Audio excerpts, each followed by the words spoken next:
So hello guys, तो weekly current affairs वाले video में मार्च महीने के तीसरे वाले हफ्ते का ये हमारा पहला वाला पार्ट होगा। तो चलिए बिना टाइम वेस्ट करे इसको स्टार्ट करते हैं। तो पहला प्रश्न है, अभी हाल ही में किसने बांच incomplete lives of complete women नाम की बुक को लिखा है? तो आंसर होगा सुष्मिता मुखर्जी ने। तो पटकथा लेखक और नाटककार हैं ये सुष्मिता मुखर्जी, इन्होंने ये बुक लिखी है।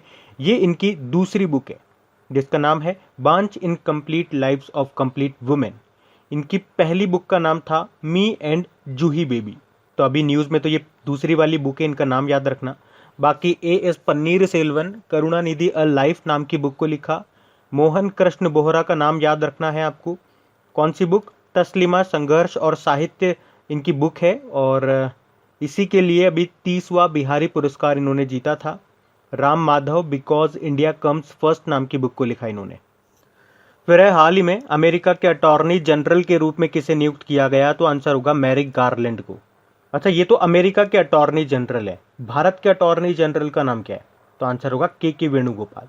अमेरिका से कुछ इंपॉर्टेंट नाम मैं आपको बताता हूँ, सारे अपॉइंटमेंट्स हैं, जैसे कि अमेरिका के पहले अश्वेत रक्षा मंत्री जो अभी भारत की यात्रा पर भी थे, जिन्हें गॉर्ड ऑफ ऑनर से भी सम्मानित भी किया था हमारे रक्षा मंत्री राजनाथ सिंह जी ने। क्या नाम है उनका? लॉयड ऑस्टिन नाम है। और अभी अमेरिका के विदेश मंत्री बने हैं कौन? Anthony Blinken. और मैंने आपको बताया है वहाँ पे विदेश मंत्री को सेक्रेटरी ऑफ स्टेट बोलते हैं, और डिफेंस मिनिस्टर को क्या बोलते हैं? डिफेंस सेक्रेटरी बोलते हैं। बाकी जेनेट येलेन, ये वहाँ की पहली महिला वित्त मंत्री, फाइनेंस मिनिस्टर जो बनी थी अभी। और वहाँ की पहली महिला उपराष्ट्रपति कौन बनी है? कमला हैरिस। और वहाँ के प्रेसिडेंट बने जो बाइडेन, जो कि 46 नंबर के हैं। और हाँ गाइज, इंडिया के टॉप बैंक एडुकेटर्स एक बार फिर अनअकैडमी पर आपके लिए ला रहे हैं कुछ टॉप एंड अल्टीमेट बैचेस। तो अनअकैडमी का हर बैच कंडक्ट किया जाता है आपकी बैंक की हर परीक्षा की तैयारी को और भी ज़्यादा मजबूत करने के लिए। और ये सभी बैचेस आपको मिलेंगे अनअकैडमी पर, जहाँ पर आप अपने फेवरेट टीचर के साथ अपने घर से अपने पर्सनल शेड्यूल के हिसाब से पढ़ सकते हैं। तो अनअकैडमी की हर क्लास आप लाइव नहीं तो बाद में रिकॉर्डेड सेशन के द्वारा भी अटेंड कर सकते हैं। अगर आप चाहें तो क्लास को डाउनलोड करके ऑफलाइन भी देख सकते हैं, और आप लाइव क्लास में आस्क अ डाउट फीचर के द्वारा टीचर से अपने डाउट भी क्लियर करा सकते हैं। आप लाइव क्विजेस और टेस्ट सेशन भी अटेंड कर सकते हैं, जहां पर आपको अपनी लाइव रैंकिंग भी देखने को मिलेगी। तो अनअकैडमी पर टोटल 12+ लैंग्वेजेस में क्लासेस कंडक्ट होती है। आप अपनी फेवरेट भाषा में क्लास अटेंड कर सकते हैं, आप अपनी टीचर के साथ इंटरेक्ट कर सकते हैं और लाइव पोल में पार्ट ले सकते हैं। ये सभी फीचर आपको मिलेंगे एक ही प्लेटफॉर्म पर, एक ही सब्सक्रिप्शन के साथ। तो आप आज ही सब्सक्राइब करें अनअकैडमी पर और इन सभी बेनिफिट्स का लाभ उठाइए। देखिए, अगर आप मेरा कोड जो है क्रेक एग्जाम 10 उसे यूज़ करेंगे तो आपको एडिशनल 10% का डिस्काउंट भी मिलेगा। और आपको सभी बैचेस की लिंक और सब्सक्रिप्शन ये सब नीचे डिस्क्रिप्शन में मिल जाएगा। तो अभी हम बढ़ते हैं आगे। अच्छा बताइए, मनरेगा के तहत कौन सा राज्य रोजगार प्रदान करने के मामले में देश में पहले स्थान पर रहा? तो आंसर होगा छत्तीसगढ़। मनरेगा यानी कि Mahatma Gandhi national rural employment guarantee act, तो इसके तहत रोजगार देने के मामले में छत्तीसगढ़ को देश में पहला स्थान मिला है। दूसरे नंबर पे पश्चिम बंगाल रहा, और तीसरे नंबर पे 2 स्टेट हैं, असम और बिहार। छत्तीसगढ़ की कैपिटल रायपुर है, मुख्यमंत्री हैं भूपेश बघेल और गवर्नर है अनुसुईया उइके। अच्छा बताइए, रावलपिंडी में प्रसिद्ध KRL स्टेडियम का नाम बदलकर किस प्रसिद्ध क्रिकेटर के नाम पर रखा गया है? तो आंसर होगा शोएब अख्तर। तो पूर्व पाकिस्तानी तेज गेंदबाज हैं ये शोएब अख्तर, जिनके नाम पे रावलपिंडी के KRL स्टेडियम का नाम बदलकर उनके नाम पर रख दिया गया। शोएब अख्तर ये रावलपिंडी एक्सप्रेस के नाम से भी प्रसिद्ध है। और स्टेडियम से आपको याद होगा, अभी विश्व का सबसे बड़ा स्टेडियम सीटिंग कैपेसिटी के हिसाब से बात करें तो बनाए कहाँ का? गुजरात का मोटेरा स्टेडियम। वैसे अभी इसका नाम बदल के प्रधानमंत्री नरेंद्र मोदी के नाम पे कर दिया गया। और दिल्ली का जो फिरोज शाह कोटला स्टेडियम है उसका नाम अरुण जेटली जी के नाम पे करा गया था। उसी तरह से लखनऊ का एकना इंटरनेशनल क्रिकेट स्टेडियम का नाम बदलकर अटल जी के नाम पे करा गया था। तो रिसेंटली ये कुछ स्टेडियम जो भारत में नाम चेंज हुए थे वो ये हैं। अच्छा, एक और था, रुको एक सेकेंड, कहाँ का था वो? उड़ीसा का। उड़ीसा में आपको पता है ना सबसे बड़ा हॉकी स्टेडियम बन रहा है, और कहाँ पे बन रहा है? राउरकेला में। और उसका नाम बदलकर अभी बिरसा मुंडा स्टेडियम करा गया था, तो वो भी याद रखना। फिर बताइए, अभी हिंदी भाषा के साहित्य अकादमी पुरस्कार 2020 को किसने जीता है? तो आंसर होगा अनामिका ने। और इन्हें हिंदी कविता संग्रह जिसका नाम है टोकरी में दिगंत थेरी गाथा के लिए साहित्य अकादमी पुरस्कार 2020 से सम्मानित किया गया। ये बुक उन्होंने 2014 में लिखी थी और इनका नाम आपको इसलिए भी याद होना चाहिए क्योंकि हिंदी में कविता संग्रह के लिए साहित्य अकादमी पुरस्कार पाने वाली ये देश की पहली महिला साहित्यकार हैं। नाम है इनका अनामिका, बिहार से हैं ये। वैसे मैंने आपको बताया था टोटल 20 भाषाओं में ये साहित्य पुरस्कार दिए जाते हैं। हिंदी का मैंने आपको बता दिया। अंग्रेजी में जीता है अरुंधति सुब्रमण्यम ने, उनकी book when God is a traveller के लिए। और बाकी और जितने भी विजेता रहे यहाँ पे मैं आपको उनकी लिस्ट दे रहा हूँ, आप वीडियो को पॉज करके उनको एक बार देख सकते हैं। बाकी रितिका चोपड़ा पत्रकारिता में उत्कृष्टता के लिए international press institute India award 2020 जीता था। डॉक्टर राजेंद्र सिंह भंडारी सुभाष चंद्र बोस आपदा प्रबंधन पुरस्कार जीता। और रोहिणी गोडबोले फ्रांस का प्रतिष्ठित सम्मान ऑर्डर नेशनल ड्यू मेरिट से इनको सम्मानित किया गया। फिर है हाल ही में भारत के पहले विश्व कौशल केंद्र का उद्घाटन कहाँ पे किया गया, तो आंसर होगा उड़ीसा में। तो अभी उड़ीसा के जो मुख्यमंत्री हैं कौन, नवीन पटनायक, उन्होंने भुवनेश्वर में भारत के पहले वर्ल्ड स्किल सेंटर का उद्घाटन किया है और इसे बनाने का उद्देश्य है राज्य के युवाओं को अग्रिम कौशल प्रशिक्षण प्रदान करना, ट्रेनिंग देना और उन्हें वैश्विक यानी कि ग्लोबल लेवल पे प्रतिस्पर्धा के लिए तैयार करना, कंपटीशन के लिए रेडी करना। अभी उड़ीसा में आपको पता है उड़ीसा के भुवनेश्वर में पहला फायर पार्क भी बन रहा है और कोविड-19 वॉरियर मेमोरियल भी अभी भुवनेश्वर में बना है। उड़ीसा की कैपिटल भुवनेश्वर हो गई है। नवीन पटनायक यहाँ के मुख्यमंत्री हैं और गणेशी लाल गवर्नर हैं और अभी नए चीफ जस्टिस बने थे, उनका नाम है एस मुरलीधर। अभी आपको याद होगा असम के दर्रांग जिले में पूर्वी भारत के पहले कौशल विश्वविद्यालय की भी नींव रखी गई थी। देश का पहला टायर पार्क बना आपके पश्चिम बंगाल में और देश का पहला सैंड ड्यून पार्क ये स्थापित किया गया गोवा में। अच्छा बताइए, अ रोड मैप फॉर एंटरप्रेन्योर नाम की बुक को किसने लिखा, तो आंसर होगा जितेंद्र गुप्ता ने। बाकी मेघना Pant the terrible horrible very bad good news नाम की बुक को लिखा। Arun Kumar Indian economics greatest crisis नाम की बुक को लिखा और गौतम चिकेरमा ने इंडिया 2030 द राइज ऑफ राजसिक नेशन नाम की बुक को लिखा है।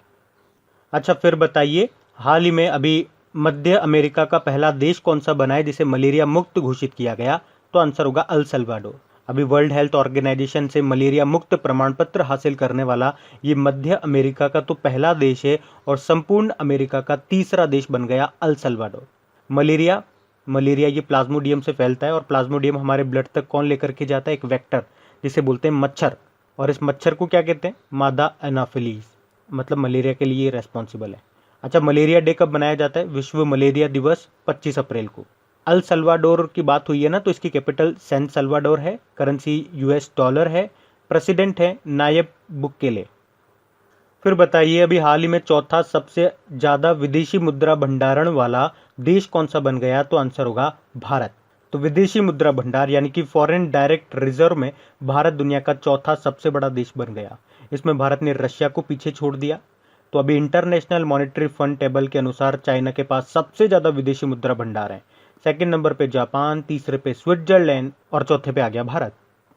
फिर बताइए, अभी हाल ही में विश्व उपभोक्ता दिवस कब मनाया गया, तो आंसर होगा 15 मार्च को। हर साल 15 मार्च को ही मनाया जाता है उपभोक्ताओं के अधिकारों और उनकी आवश्यकताओं के बारे में जागरूकता फैलाने के लिए। ये है वर्ल्ड कंज्यूमर राइट डे और इसकी थीम रही थी टैकलिंग प्लास्टिक पॉल्यूशन। ये तो वर्ल्ड कंज्यूमर राइट डे हो गया। एक नेशनल कंज्यूमर राइट डे भी होता है जो हम भारत में हर साल 24 दिसंबर को मनाते हैं। फिर बताइए, international women of courage award 2021 से किसे सम्मानित किया गया, तो आंसर होगा कौशल्या शंकर को। तो international women of courage award ये दूसरों का जीवन बेहतर बनाने के लिए असाधारण साहस, शक्ति और नेतृत्व करने का प्रदर्शन करने वाली महिलाओं को दिया जाता है, जो इस बार दिया गया कौशल्या शंकर को।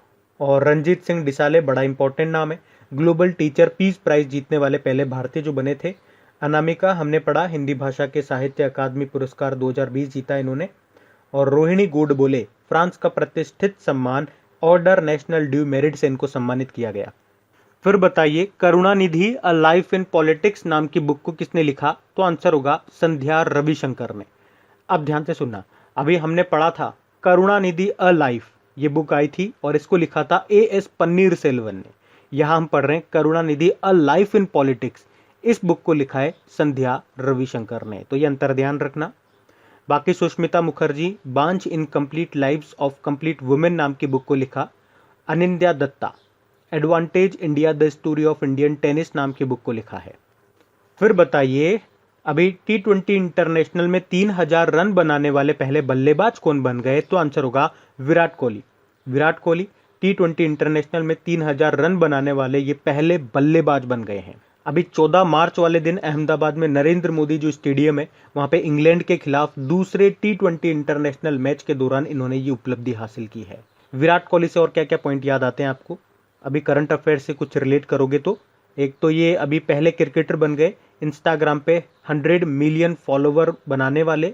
उसके अलावा सबसे तेज 12,000 एक दिवसीय रन बनाने वाले बल्लेबाज बने विराट कोहली, और सबसे तेज 2200 अंतर्राष्ट्रीय रन बनाने वाले पहले खिलाड़ी भी बने थे ये विराट कोहली। सभी फॉर्मेट्स में बात कर रहे हैं। बाकी मिताली राज अभी अंतर्राष्ट्रीय क्रिकेट में 10,000 रन बनाने वाली पहली भारतीय महिला क्रिकेटर बनी। आर अश्विन अभी फरवरी महीने का ICC men's player of the month का अवार्ड जीता इन्होंने। ऋषभ पंत ने इन्होंने तो जनवरी का ICC men's player of the month का अवार्ड जीता था। और गाइज अगर वीडियो आपको अच्छा लग रहा है तो प्लीज़ इसे लाइक करते हुए चलना। देखिए आप लोगों ने अभी लाइक किया है या नहीं किया है। नहीं किया है तो अभी इसको लाइक कर दीजिए, लास्ट तक आप लोग भूल जाओगे मैं कह रहा हूँ। और हाँ, इसे शेयर भी जरूर कर देना अपने दोस्तों के साथ में। और अगर आप में से कोई स्टूडेंट इस चैनल को फर्स्ट टाइम देख रहा है तो आप इस चैनल को सब्सक्राइब कर सकते हैं। सब्सक्राइब करने के बाद में पास में बेल आइकन को जरूर प्रेस कीजिएगा ताकि आगे के आपको नोटिफिकेशन मिलते रहें, ताकि आपसे कोई भी वीडियो मिस न हो। बेल आइकन को प्रेस करना जरूरी है। चलिए बढ़ते हैं आगे। बताइए 21वीं सदी में एक टेस्ट मैच में सबसे ज्यादा ओवर करने वाले पहले बॉलर कौन बन गए? तो आंसर होगा राशिद खान। तो अफगानिस्तान के स्पिनर हैं ये राशिद खान। इन्होंने 21वीं सदी में एक बड़ा रिकॉर्ड बनाया है कि ये इस सदी में एक टेस्ट में सबसे ज्यादा कितने 99.2 ओवर करने वाले पहले बॉलर बन गए हैं। और ये उपलब्धि उन्होंने जिम्बाब्वे के खिलाफ अभी आबू धाबी में खेले गए टेस्ट में हासिल की है। तो 22 साल में ऐसा पहली बार हुआ है जब एक टेस्ट में किसी बॉलर ने इतने ओवर डाले। इससे पहले 1998 में श्रीलंका के मुथैया मुरलीधरन ने एक टेस्ट में 113.5 ओवर डाले थे। और वैसे अगर बात करें कि अब तक पूरे इतिहास में किसी एक टेस्ट में सबसे ज़्यादा ओवर फेंकने का रिकॉर्ड किनके नाम है? तो इंग्लैंड के बॉबी पील के नाम है, जिन्होंने 146.1 ओवर फेंके थे। बाकी Craig Brathwaite West Indies test team के अभी नए कप्तान नियुक्त किया गया था। ये बारबाडोस से हैं। खैर इनका नाम इतना इंपॉर्टेंट मेरे ख्याल से है नहीं। बाकी इनका नाम याद रख लो। रोहित शर्मा का भी ग्लेनमार्क फार्मा के ब्रांड एम्बेसडर बने। बाकी किरोन पोलार्ड वेस्ट इंडीज़ के प्लेयर हैं। क्योंकि अभी इनका नाम न्यूज़ में क्यों था? और इनका नाम अभी न्यूज़ में था क्योंकि T20 इंटरनेशनल क्रिकेट में लगातार 6 गेंद पर 6 छक्के लगाने वाले विश्व के दूसरे खिलाड़ी ये बने थे। फिर बताइए अभी किस राज्य सरकार ने पिछले 10 सालों में सड़क किनारे बनाए सभी धार्मिक स्थलों को हटाने के निर्देश दिए थे? उत्तर प्रदेश ने। मतलब सड़क के किनारे, गलियों में या फुटपाथों के किनारे जो मंदिर वगैरह बना देते हैं ना, तो उनको हटाया जाएगा। मतलब 2011 जनवरी 2011 के बाद अगर किसी भी तरह के धार्मिक स्थल का निर्माण सड़क के किनारे हुआ है तो उसे हटा दिया जाएगा। ऐसा निर्देश दे चुकी है उत्तर प्रदेश की सरकार। बाकी अभी भारत का पहला ट्रांसजेंडर कम्युनिटी डेस्क खुला है। कहाँ पे? तेलंगाना में। भारत का पहला श्रम आंदोलन संग्रहालय ये केरल के अल्लापुझा में शुरू हुआ, अल्लापुझा में। और भारत का पहला श्रम आंदोलन संग्रहालय ये केरल के अल्लापुझा में शुरू हुआ। और भारत का पहला डॉल्फिन रिसर्च सेंटर बनेगा पटना में। बताइए अभी हाल ही में किस राज्य या यूनियन टेरिटरी ने सहेली समन्वय योजना शुरू की है? तो आंसर होगा दिल्ली। तो अभी दिल्ली सरकार ने महिलाओं को सशक्त करने के लिए ये योजना शुरू की है, जिसमें काम करने की इच्छुक बेरोजगार महिलाओं के कौशल विकास के लिए आंगनबाड़ी हब बनाए जाएंगे। इसमें महिलाओं के स्वयं सेवा सहायता यानी कि सेल्फ हेल्प ग्रुप्स बनाकर उन्हें काम सिखाया जाएगा। तो यहाँ से प्रशिक्षण पाकर, ट्रेनिंग पाकर के ये महिलाएं उनके हुनर के हिसाब से रोजगार प्राप्त कर सकेंगी। अभी आपको याद होगा भारत का सबसे बड़ा किडनी डायलिसिस अस्पताल का भी उद्घाटन हुआ था दिल्ली में। और दिल्ली सरकार ने अपने बजट को देशभक्ति बजट के नाम से प्रस्तुत किया था। और भारत का पहला वन चिकित्सा केंद्र का उद्घाटन कहाँ पे हुआ? उत्तराखंड में। और तमिलनाडु के सेलम में एशिया के सबसे बड़े मवेशी पार्क कैटल पार्क का उद्घाटन किया गया। और भारत का सबसे बड़ा मल्टी मॉडल लॉजिस्टिक पार्क ये गुजरात के भावनगर में खुलेगा। बताइए हाल ही में इसरो ने किस साउंडिंग रॉकेट को लॉन्च किया? तो आंसर होगा RH-560। तो अभी इसरो ने साउंडिंग रॉकेट RH-560 को लॉन्च किया है। तो ये 2 स्टेट्स रॉकेट ऊंचाइयों के साथ हवाओं के व्यावहारिक बदलाव और प्लाज्मा डायनामिक्स पर अध्ययन करेगा। तो इस रॉकेट को श्रीहरिकोटा के सतीश धवन स्पेस सेंटर से लॉन्च किया गया। अभी आपको याद होगा इसरो ने PSLV C-51 रॉकेट के जरिए ब्राजील के अमेजोनिया 1 उपग्रह को भी लॉन्च किया था। इसरो के अध्यक्ष हैं के शिवन। फिर बताइए, हाल ही में ओलंपिक का टिकट हासिल करने वाली पहली भारतीय तलवारबाज कौन बनी है? तो आंसर होगा भवानी देवी।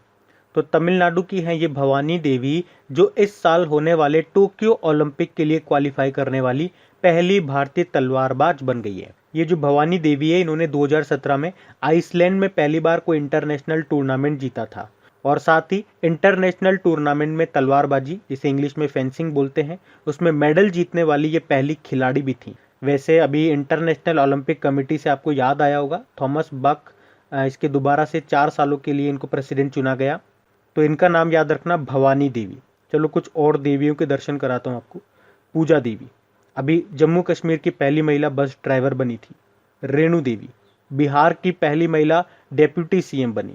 और बाला देवी यूरोपीय लीग में गोल करने वाली पहली भारतीय महिला फुटबॉलर जो बनी थी। बढ़ते आगे, बताइए अभी ओडीआई क्रिकेट में 7000 रन बनाने वाली पहली महिला क्रिकेटर कौन बन गई? तो आंसर होगा मिताली राज।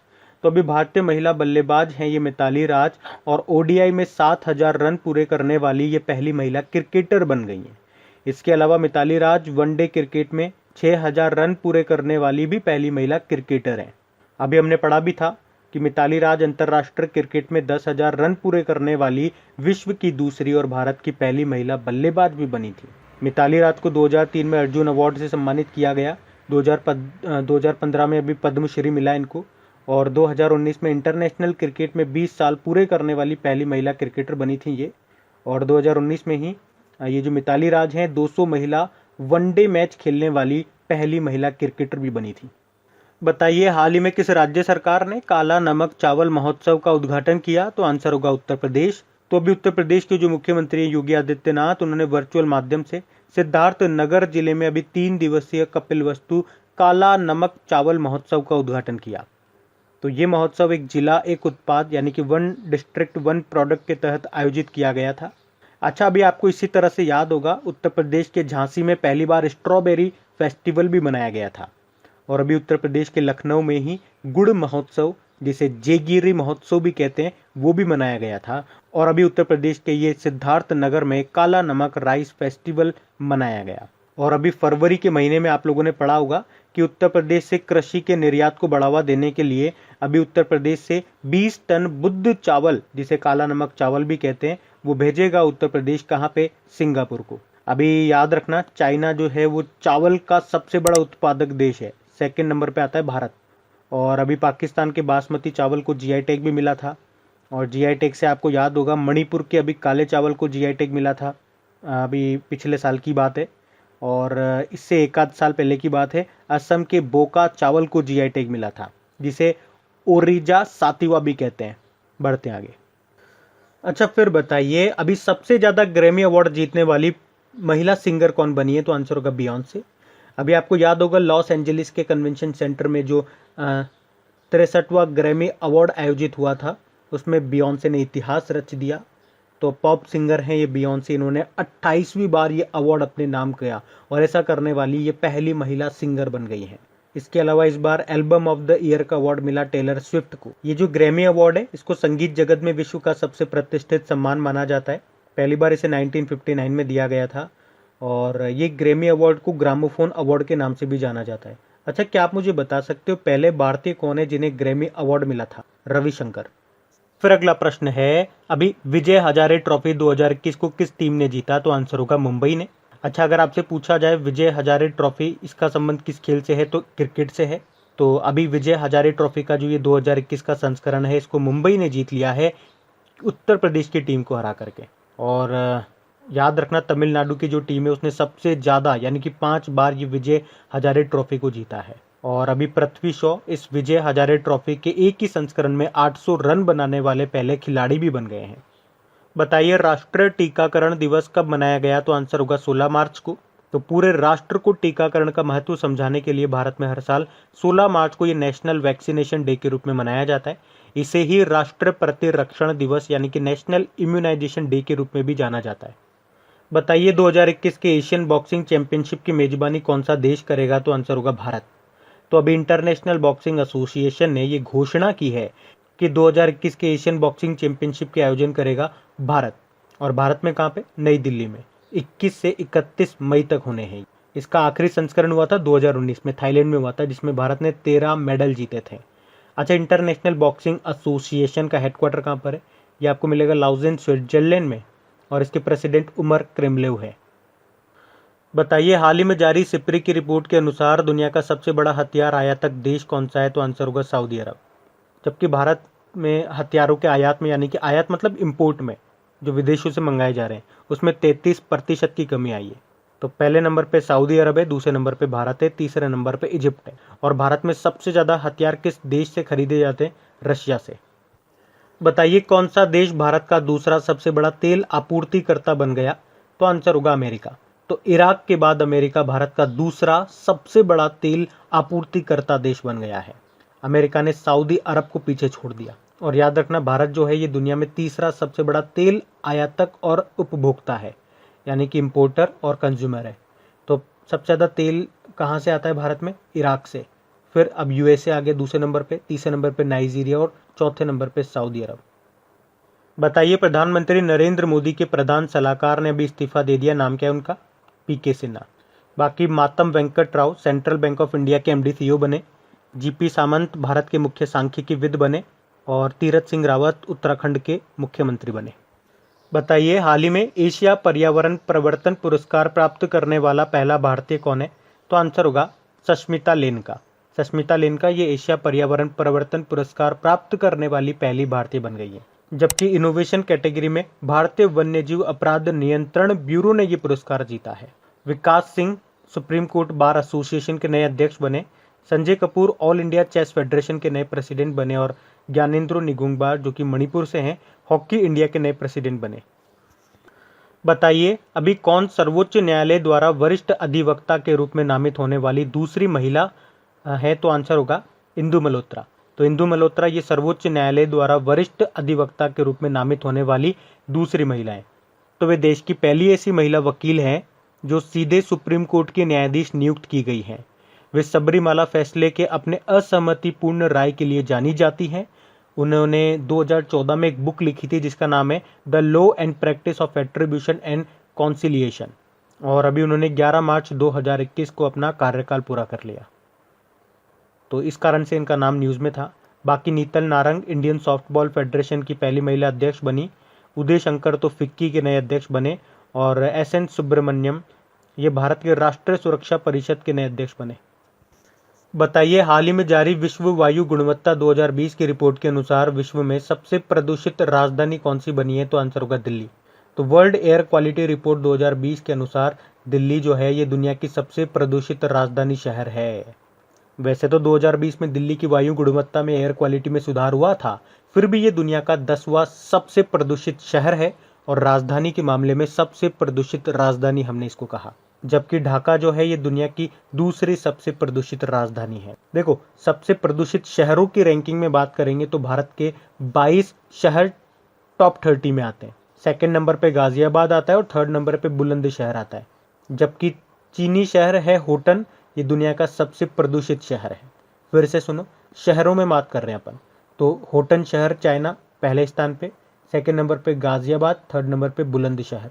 राजधानियों में कैपिटल में बात करें तो दिल्ली टॉप पे है, सेकंड पे ढाका है। और देशों में बात करेंगे, यानी कि 2020 में सर्वाधिक प्रदूषित देश कौन सा रहा? तो पहले स्थान पे बांग्लादेश, दूसरे पे पाकिस्तान, तीसरे पे भारत। फिर बताइए, पद्म भूषण से सम्मानित लक्ष्मण पई का निधन हो गया, उनका संबंध किस क्षेत्र से था? चित्रकार थे ये। लक्ष्मण पई ये गोवा से थे, और उन्होंने 3 बार ललित कला अकादमी पुरस्कार जीता था, 1961, 1962 और 1963 में।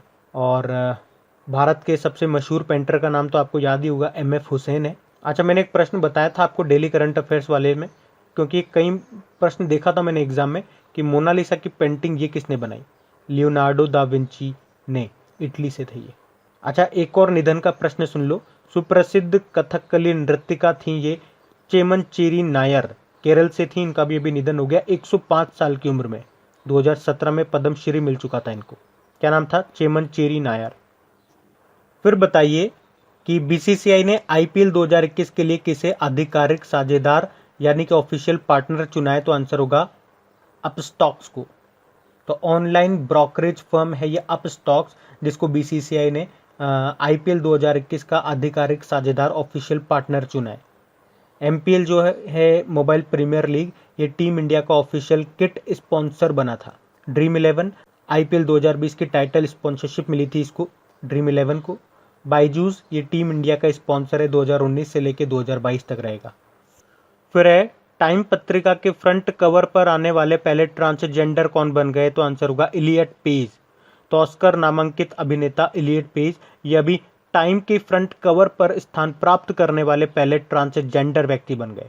बाकी मैं आपको बताऊं एक नाम, लॉवर्न कॉक्स का, ये अमेरिकन एक्ट्रेस है और 2014 में टाइम के कवर पर दिखाई देने वाली ये पहली ट्रांसजेंडर महिला बनी थी। बाकी तशनुवा अनान शिशिर, ये बांग्लादेश की पहली ट्रांसजेंडर न्यूज़ एंकर बनी। और बताओ मुझे, भारत का पहला ट्रांसजेंडर कम्युनिटी डेस्क कहाँ पे खुला, तेलंगाना में। एक नाम और है, ये मारा गोमेज का, फुटबॉल खेलने वाली पहली ट्रांसजेंडर महिला बनी थी, ये अर्जेंटीना से हैं। बताइए राष्ट्रीय सुरक्षा गार्ड में महानिदेशक के रूप में किसे नियुक्त किया गया, तो आंसर होगा एम ए गणपति को। तो एम ए गणपति को नेशनल सिक्योरिटी गार्ड के डायरेक्टर जनरल के रूप में नियुक्त किया गया है। अच्छा, इसके अलावा भी सीआरपीएफ के डायरेक्टर जनरल के रूप में कुलदीप सिंह को नियुक्त किया गया। बाकी सुबोध कुमार जायसवाल सीआईएसएफ के डायरेक्टर जनरल बने। सोमा मंडल ये सेल की पहली महिला अध्यक्ष बनी। और नेशनल सिक्योरिटी गार्ड, देखो इसका मोटो होता है सर्वत्र सर्वोत्तम सुरक्षा।